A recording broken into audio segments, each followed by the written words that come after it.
keep that beautiful energy up for Anna Arakelyan.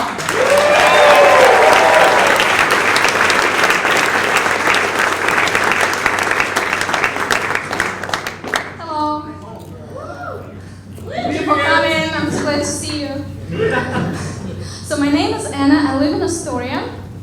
I always love the signs that the seasons are changing. For instance, when the leaves fall from the trees, it's autumn. If you're seeing way too many armpits, congrats, it's summertime. This summer has been really hard for me. I'm going through a breakup. Thanks.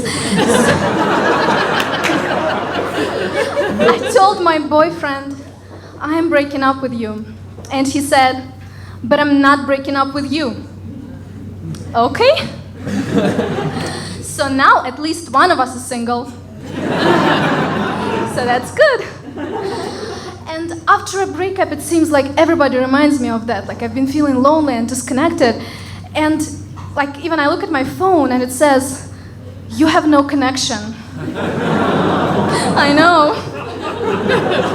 Thanks for rubbing it in my face, dumb apple. Congratulate me, I recently received my green card.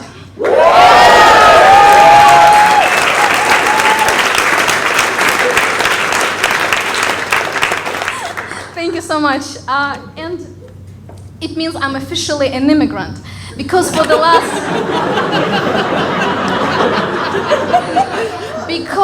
last 8 years, I have been a temporary visitor. Just dropped by to say hello. And 8 years, it's like half of my life.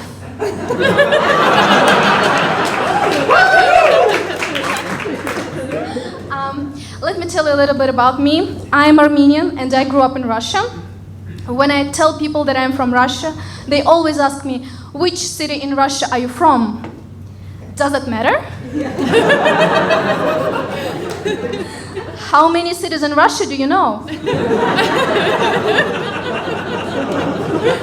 Would it help if I said, I'm from Michurinsk? Oh, okay, let me help you. That's between Lipetsk and Tambov, 200 kilometers from Voronezh. Nobody ever heard of any Russian cities other than Moscow and St. Petersburg. Even Russians never heard of any Russian cities other than Moscow and St. Petersburg.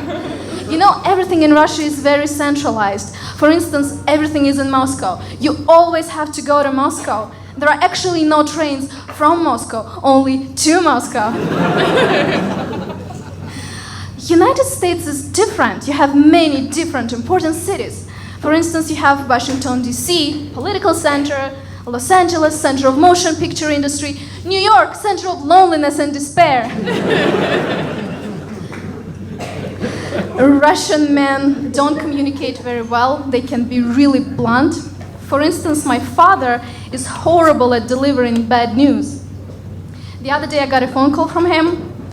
Hey Anna, you might want to call your mother and support her. She just lost her dad. She just lost her dad? Are you aware that it is my grandfather? Maybe he just forgot. Why not just call and tell me, hey Anna, I just had a really nice meal with your mom right after we buried her father.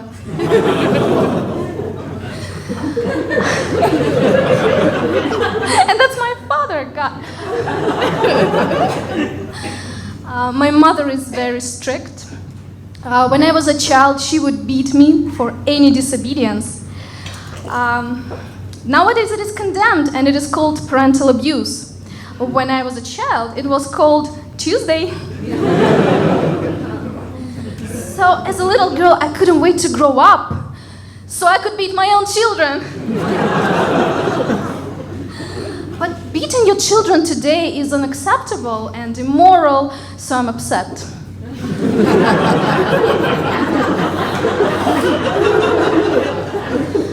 But I found a solution. There are many other subtler ways I could abuse my children. I could make them responsible for my happiness.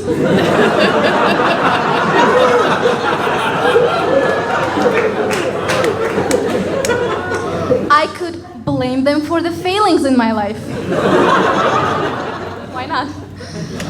I could pretend to be dead from time to time. No bruises, but target achieved. The child is miserable. Thank you very much. You're a great audience.